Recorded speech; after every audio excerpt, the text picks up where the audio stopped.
Have you ever laid in bed at night exhausted but unable to switch off your mind? Maybe your body is tired, but your thoughts are still racing, reliving the day, planning tomorrow, or just wandering aimlessly. If that sounds familiar, you're definitely not alone. In our fast-paced world, finding peace even in sleep can feel like a challenge. But have you ever wondered where your mind actually goes when you sleep? Is it just off, or is something deeper happening beneath the surface? Hi there. I hope you've been taking good care of yourself. Life can get overwhelming, and sometimes we don't even realize how much we carry into our nights. So in today's video, we're going to slow things down together. Let's explore what sleep really means, not just from a scientific view, but from a deeper, more mindful, even spiritual perspective rooted in Buddhist wisdom. Make yourself comfortable and let's begin. Have you ever noticed the quiet moment just before you fall asleep? It's subtle, almost imperceptible. 1 minute you're turning off the lights, maybe scrolling through your phone or finishing a conversation with your partner. The next, you're lying still, staring at the ceiling, your body beginning to soften, and your thoughts slowly starting to lose their edge. Sounds around you feel distant, like they're wrapped in cotton. The room doesn't change, but your awareness of it starts to dissolve. This is the doorway to sleep. And what if I told you that this ordinary moment holds extraordinary wisdom? Most of us think of sleep as the off switch to a busy day. We either collapse into it or fight against it. Some nights it welcomes us instantly. Other nights it feels impossibly out of reach. But in Buddhist teachings, sleep is more than rest. It's a sacred transition, a return to balance, a practice in letting go, and even a mirror of our own awareness. In this video, we're going to explore something most people overlook. Not just how we sleep, but how sleep reveals the deeper nature of our mind. We'll look at what the Buddha taught about rest, what science is only now beginning to understand, and how you can turn your nights into something more peaceful, healing, and spiritually meaningful. Let's start with this simple truth. Sleep is not a switch, it's a shift. A gentle slide from outer noise to inner stillness. The Buddha understood this deeply. Thousands of years ago, long before sleep studies and EEG machines, he spoke about the importance of balance. In the Sigalovada Sutta, he encouraged not just sleep, but mindful sleep, the kind that isn't driven by laziness or escapism, nor by restless productivity. He taught the middle path in everything, including rest. Not too much, not too little. Why is that so important? Because both extremes pull us out of alignment. Too much sleep, as you may have felt on those heavy overslept mornings, leaves us foggy, mentally dull, and emotionally disconnected. It's like the mind is wading through mud. On the other hand, too little sleep makes us sharp in all the wrong ways, irritable, anxious, and unable to focus. The mind becomes frantic, bouncing from task to task, unable to settle. So what is the middle way? It's not a fixed number of hours. It's about listening to your body and treating sleep as nourishment, not a habit or chore. It's about approaching the night the way you might approach a sacred ritual, with intention, gentleness, and awareness. Even the Buddha himself, an enlightened being, recognized the sacredness of rest. In the Mahaparinibbana Sutta, there's a quiet moment that speaks volumes. After a long period of teaching, he doesn't launch into more sermons. He rests. Under the shade of a tree he lies down, not as a man escaping the world, but as someone embracing stillness with purpose. And when he rises, he is sharp, present, and clear. He sleeps not to disconnect, but to deepen his connection to life. That's a profound shift in perspective. What if we stopped thinking of sleep as a pause in productivity and started seeing it as a powerful part of our mindfulness practice? Modern science, interestingly, is now catching up to this ancient wisdom. Neuroscientists tell us that during NREM sleep, especially the early stages, our brain waves slow, our muscles relax, and our nervous system gets a chance to reset. It's during this phase that memory is consolidated, emotional tension softens, and our immune system goes into full recovery mode. It's not just the body resting, it's the mind quietly organizing itself. And here's where the real opportunity lies. If we bring mindfulness into the process of falling asleep, we create a bridge between our waking life and the unconscious world of sleep. Instead of crashing into sleep from exhaustion, we can ease into it as an act of release. Imagine this: you've been carrying the weight of the day, emails unanswered, conversations replaying, errands you didn't get to, and now, as you lie in bed, you pause, you close your eyes, you picture all of it, like a heavy bag you've been holding, and you gently place it down beside you. You breathe, not to force your mind to be silent, but to acknowledge its busyness, and then release. That's the invitation this video offers: to see sleep as sacred, to find the beauty in the transition, and to honor it with awareness. Because the way you enter sleep determines not just how you feel in the morning, but how deeply your mind can heal at night. So stay with me as we continue. In the next chapters, we'll go deeper into the hidden layers of your sleep. What happens to the mind once you're no longer conscious? How do dreams reflect your emotional world? What does deep, dreamless sleep reveal about your true nature? And finally, what is the best way to wake up with presence and purpose? You might never look at your sleep or your mind the same way again. So take a deep breath, get comfortable, and let's begin this journey inward. Have you ever wondered what happens to your mind while you sleep? You lie down, close your eyes, and eventually drift into unconsciousness. But where does your awareness go? Is your mind simply turned off like a light switch? Or is there something deeper happening in that silence? It's a question that science continues to explore, but Buddhism has been offering answers for over 2,500 years. And the answer might surprise you: your mind doesn't disappear when you sleep.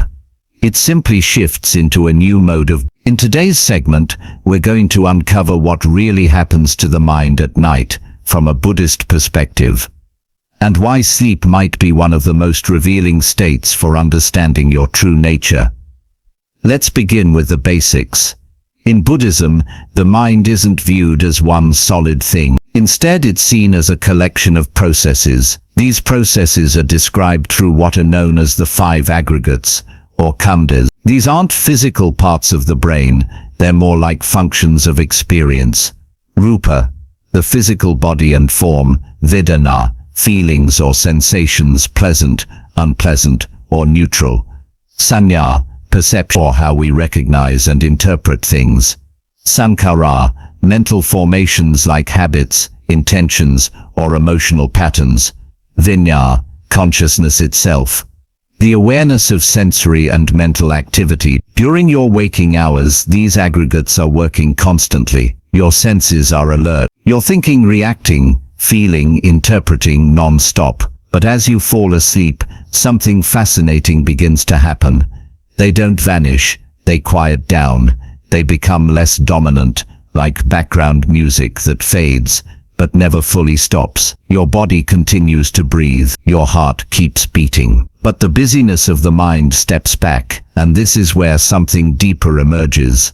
In Buddhist texts, there's a beautiful and subtle term used for this broader, quieter field of mental activity.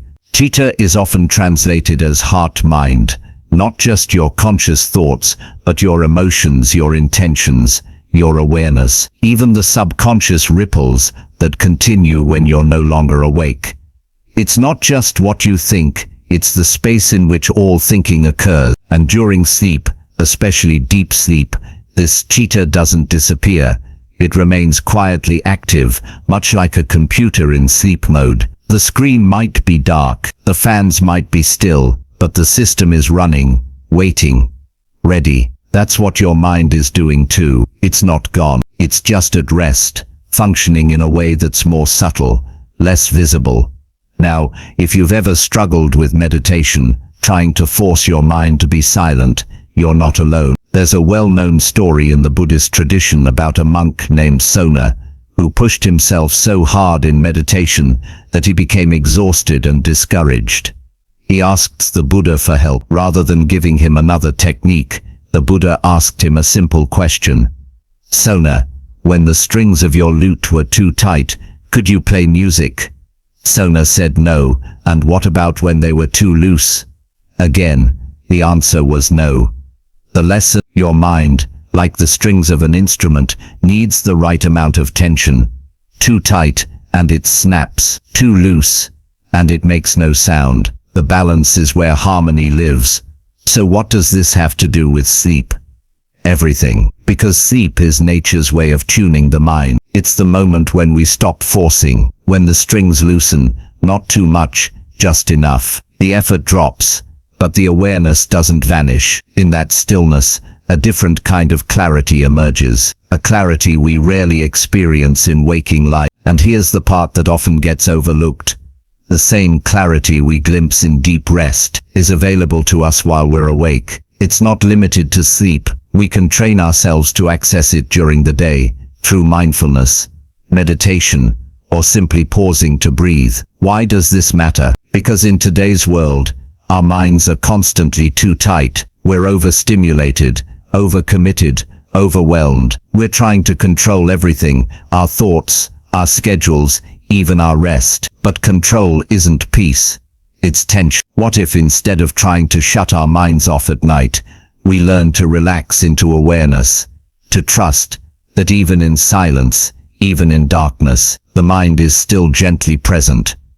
That's what Buddhist wisdom points to, and it's something science is beginning to echo as well. Sleep studies show that even when our conscious mind is offline, the brain continues to process information, regulate emotions, and consolidate memories. It's active, just quietly. Here's why this is so powerful. If we start to view sleep not as unconsciousness, but as conscious rest, then our nights become just as meaningful as our days. We stop resisting the mind's natural rhythms. We begin to honor rest as part of awareness, not separate from it. And through that we discover something profound. We are not just the noise of our thoughts, we are also the quiet presence beneath them. So as we move forward, I invite you to reflect on this. Tonight, when you lie down to sleep, don't fight your mind. Don't try to shut it off. Just observe, gently notice. Let your mind shift, not vanish. Let your sitter rest, not in oblivion but in stillness. And remember, the peace you find there is always within you. Stick with me as we move into the next chapter, where we'll explore the mysterious world of dreams, and how, far from being random stories, they may be reflections of your deepest self. You won't want to miss it. Have you ever woken up from a dream so vivid, so strange, that it lingered with you long after the morning coffee? Maybe it made no sense at all, or maybe it left you wondering, what on earth was that about? Dreams can be bizarre, beautiful, terrifying, and touching, all in the same night. We often brush them off as random noise, just the brain firing off signals while we sleep. But what if they're not just leftovers from the day? What if they're windows into our mind's hidden layer? In today's exploration, we'll dive into the world of dreams through the lens of Buddhist wisdom paired with what modern neuroscience has to say. You'll see how your nightly adventures are more than mental chaos. They might just be the most honest reflection of your inner world. And if you stick with me to the end, I'll show you how to work with your dreams, not by decoding them like puzzles, but by using them as tools for clarity, healing, and even spiritual growth. So let's start with a radical idea. Dreams are not illusions. They are not random. They are reflections of your mind's deepest activity. According to Buddhism, the mind never sleeps. It simply shifts into different state. While your body is still, your mind continues to process, feel, remember, and respond, just without the logic filter of waking consciousness. This is why dreams often feel emotionally intense and sometimes, well, downright weird. The Dhammapada, one of the most well-known Buddhist texts, begins with this powerful truth: the mind is the forerunner of all things. Everything we experience, our joys, fears, choices, and behaviors, begins with the mind. That includes our dream. So when we dream, we're not tapping into some mystical realm or receiving divine messages. We're seeing the mind project itself onto its own inner screen. Buddhist stories have long acknowledged this truth. Take the tale of King Pasenadi, who once had 16 deeply disturbing dreams, images of chaos, destruction, and collapse. Fearing they were prophecies of doom, he turned to the Buddha for help. But the Buddha didn't interpret these dreams as omen. He explained that the dreams were not about the future, but about the king's current state of mind. His fears, his attachments, his worry about losing control. The message was clear: dreams are mirrors, not forecasts. This is incredibly freeing. It means we don't need to panic over strange symbols or decode every detail like a psychic. Instead, we can meet our dreams with mindful curiosity. Interestingly, science agrees. Modern neuroscience has made huge strides in understanding the mechanics of dreams, especially during REM, rapid eye movement sleep, where most vivid dreams occur. During REM, your brain becomes almost as active as it is when you're awake. Emotional centers like the amygdala light up, while your prefrontal cortex, the logic and reasoning center, goes quiet. This explains why dreams are often irrational, but emotionally charged. Researchers believe that dreams help us process emotions, organize memories, and resolve psychological tension. In other words, your brain is doing emotional housekeeping, sorting through the mess of daily life while you sleep. That aligns perfectly with Buddhist thought. Dreams aren't random. They're a natural function of a mind that's still at work, even when you're at rest. So here's the big takeaway. Don't ignore your dreams, but also don't obsess over them. Instead, try this. The next time you wake from a vivid dream, pause. Don't reach for your phone. Don't rush into your day. Just take a moment. Ask yourself, what emotions did I feel? What themes or patterns stood out? What might this be saying about what's happening inside me right now? This isn't about interpreting dreams like codes. It's about building self-awareness, a core part of Buddhist practice. The more we understand how our mind works when it's unfiltered, the more insight we gain into how it works when we're awake. And when we know ourselves more deeply, we live more intentionally. Now here's where it gets even more fascinating. The more mindful you become during the day, the clearer your dreams can become at night. Buddhist monks who engage in deep meditation often report lucid dreams, where they become aware that they're dreaming while still inside the dream.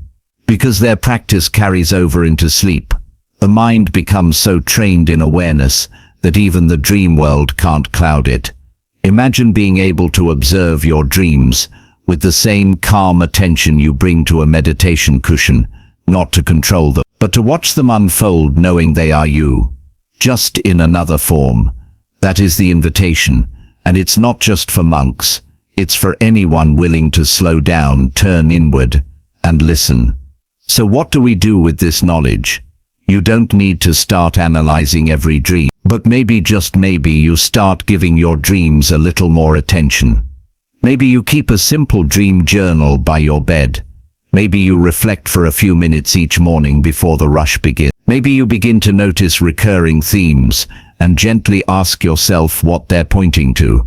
Because here's the truth, your mind is always speaking to you, not in words, but in feelings, images, impulses, and stories. And the more you learn to listen, even in the quiet of night, the more awake you'll become during the day. In the next chapter, we'll go even deeper. We'll explore the state beyond dreaming, the mysterious silence of deep, dreamless sleep. Is your mind really gone in that space? Or is there something sacred still at work?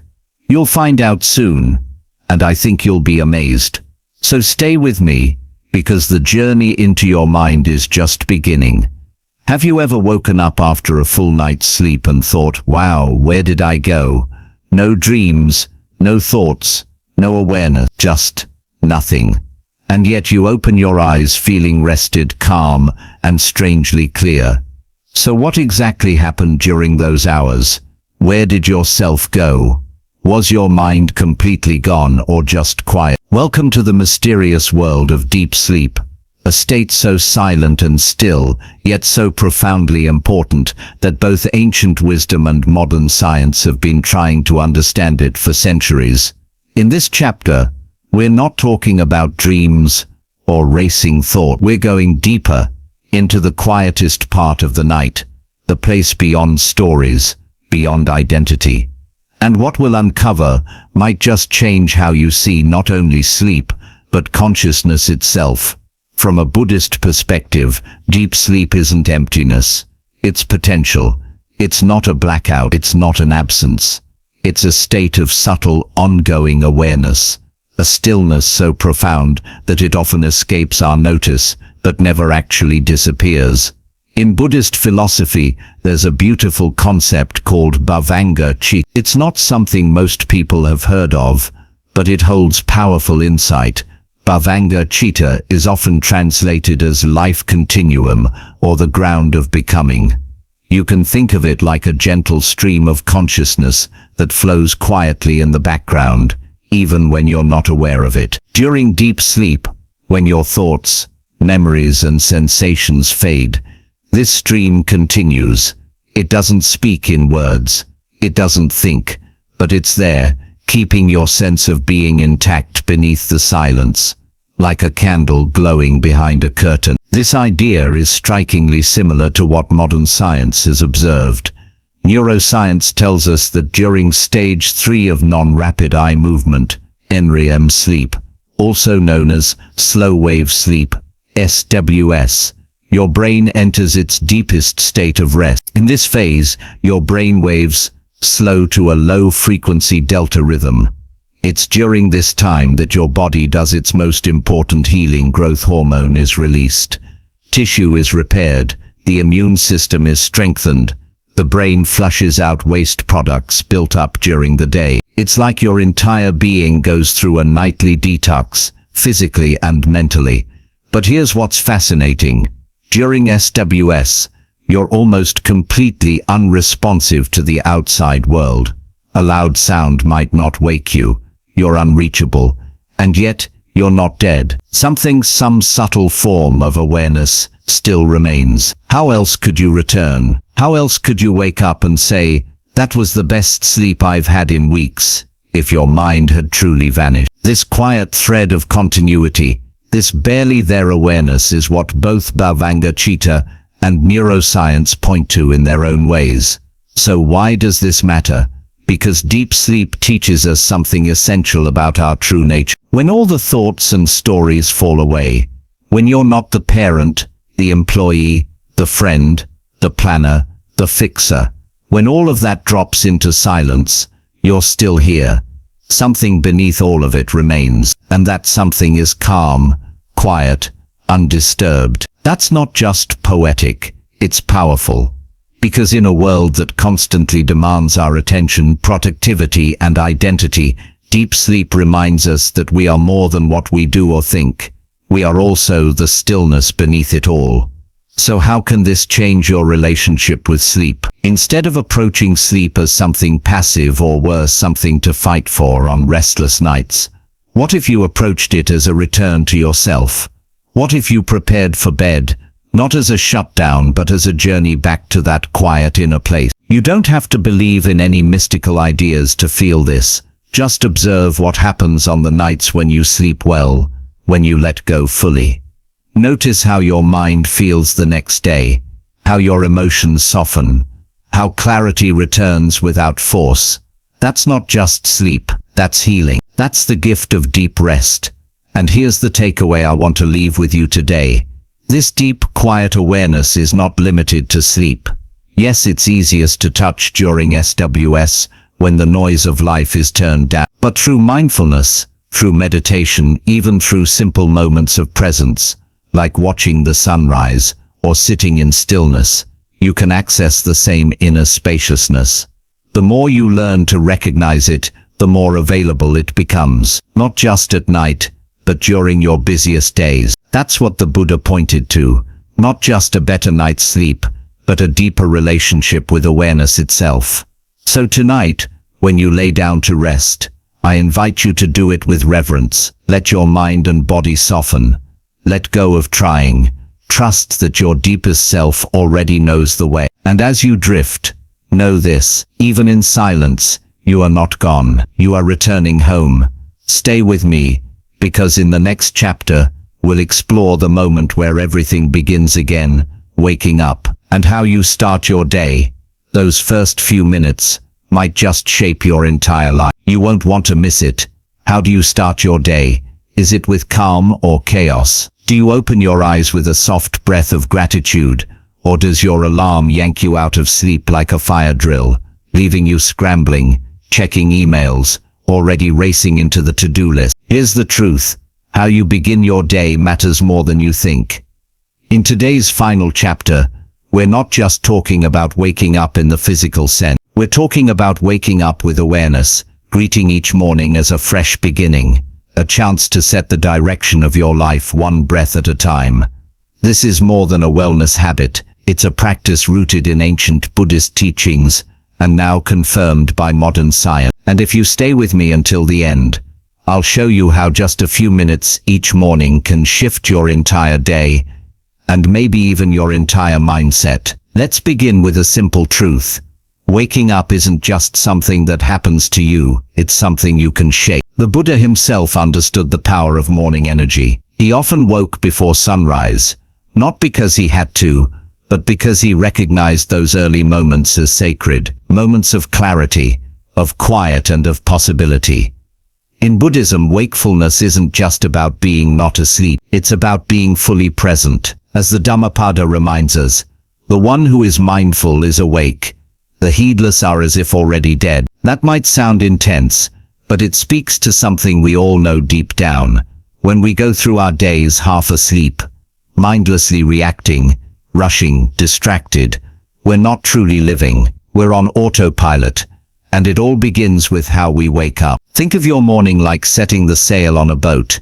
If you rush out of bed in a fog, already stressed, your sail catches the first gust of wind and sends you in whatever direction the world pushes you. But if you rise with intention, with breath, with stillness, with mindfulness, you choose where you're going. It's not about having a perfect morning routine, it's about being present in the transition from sleep to waking, and giving your body and mind time to adjust. Science backs this up too. Researchers have found that in the first 30 to 45 minutes after waking, your body goes through something called the cortisol awakening response. Cortisol, often misunderstood as just a stress hormone, is actually vital for energy, alertness, and mental clarity. But here's the thing, if you jolt yourself awake with a loud alarm, screen time, or immediate stress, you spike cortisol in a way that can leave you anxious and foggy for hours. But if you give yourself a gentle awakening, maybe natural light, a slow breath, a moment of silence, you allow your brain and body to align smoothly. You support your nervous system, you build resilience. Here's the opportunity. What if your morning wasn't just about getting up, but about waking up to your life, waking up to your breath, to your body, to your intention, to what really matters today? You don't need to spend an hour meditating on a mountaintop. You don't need to be a monk. You just need to pause. Here's a simple practice you can try tomorrow morning. Don't rush to get out of bed. The moment your eyes open, resist the urge to reach for your phone. Instead, take one deep breath, then another. Notice your body. How does it feel? Is there tension, warmth, calm? Just observe without judgment. Listen, what sounds are around you? The hum of traffic, birds, silence. Let the world slowly return to you. Set a simple intention. Just one word or phrase. Patience, kindness, presence, gratitude. Let it be the anchor for your day. That's it. Less than 5 minutes. But those 5 minutes can change how you speak to your children, how you handle a difficult email, how you move through stress. The Buddha taught that each moment is an opportunity to begin again, and no moment holds that promise more clearly than the one when we wake up. You are not the person you were yesterday. You are not your mistakes, your regrets, your doubts. Each morning gives you the chance to show up with a new heart. When we wake up with presence, we plant the seeds of a day filled with clarity, peace, and mindful action. We're no longer being dragged by the waves, we're steering the ship. So tomorrow, when you hear your alarm, or better yet, when you feel the light naturally waking your body, pause. Don't rush into being someone. Don't rush into doing something. Just be. Be still. Be grateful. Be awake. And in that simple act, you begin not just a new day, but a new way of living.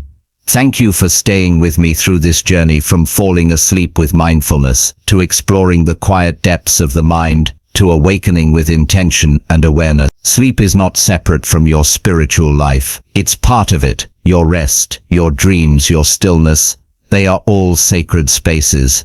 And as the Buddha taught, to live with awareness is to live fully. So here's to being fully awake, in every breath, in every moment, in every morning that greets you. Now, are you ready for today? In a world that moves fast and demands more, the simple act of sleeping and waking can become a sacred ritual. Buddhist wisdom reminds us that sleep isn't just rest. It's a return to balance, a quiet space where awareness still exists. And waking up, it's not just opening your eyes, it's an opportunity to begin again with intention, with clarity, with presence. So tonight, let go gently, and tomorrow, rise mindfully. You don't need to change everything, just how you meet each moment. If this message speaks to you, hit like, share your own experience in the comments, or tell us what's one mindful shift you want to bring to your morning. And if you'd like more stories, science and wisdom like this to support your inner peace, subscribe to the channel and join this growing community of mindful seekers. Let's grow calm together, one breath, one night, one new day at a time. Toothaches have many causes. Have you ever had a toothache so bad that you couldn't sleep? It could be a sharp electric shock when you bite down on food, or a dull, constant ache that makes it impossible to concentrate on anything. No matter what kind of pain you're experiencing, sharp, dull, or intermittent, one thing's for sure: never take a toothache lightly. In this video, you'll discover the truth behind seemingly simple toothaches that can be serious. Did you know that even a mild toothache can be a sign of a spreading infection, or even an abscess that requires emergency treatment? And that no matter how good your oral hygiene is, there are some causes that can't be treated at home. Don't panic. Not only will we help you understand the cause of your pain, but we'll also share the most effective home remedies to temporarily soothe the pain until you can get to your dentist. From using warm salt water and clove oil to reducing swelling with cold compresses and ibuprofen, you'll have a mini first aid kit at home. But that's not all. You'll also learn why toothaches are often worse at night and how to sleep better when you're in pain. We'll share tips on elevating your head, avoiding chewing on the painful side, and even using peppermint tea or garlic, all ingredients you already have in your kitchen that can provide significant relief. If you're over 30 and looking for practical, safe, adult dental health solutions, don't miss this video. By the end, you'll not only feel better, but you'll also know how to protect your smile for the long term. 2. Home remedies are only temporary. Are you dealing with a nasty toothache and looking for ways to soothe it at home?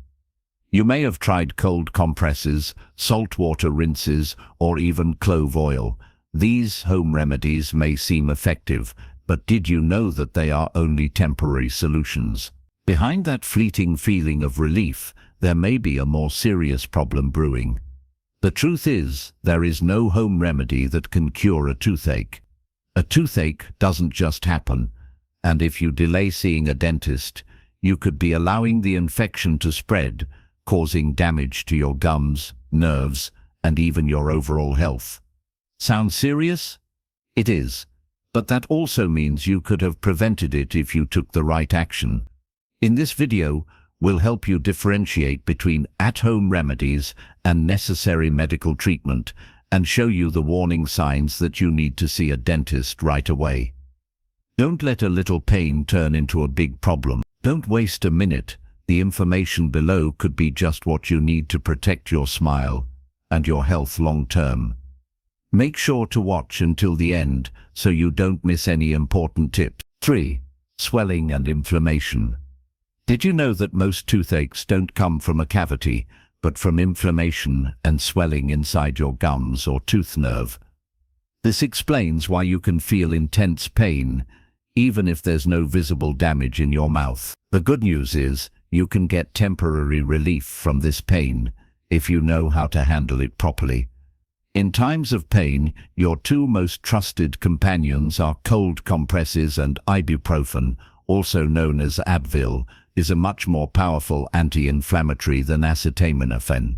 Cold compresses reduce blood flow to the inflamed area, thereby quickly relieving pain. Meanwhile, ibuprofen works from the inside, reducing swelling and inflammation, the main causes of discomfort. But make no mistake, this isn't a permanent fix. It's just a way to hold on while you wait for your dentist to treat you. And if you think you can put off your dental appointment once you start feeling better, think again. That inflammation can come back at any time, and even worse than before.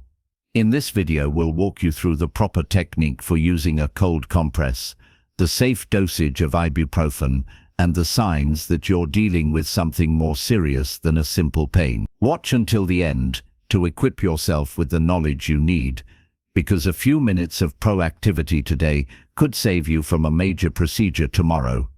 Don't look away.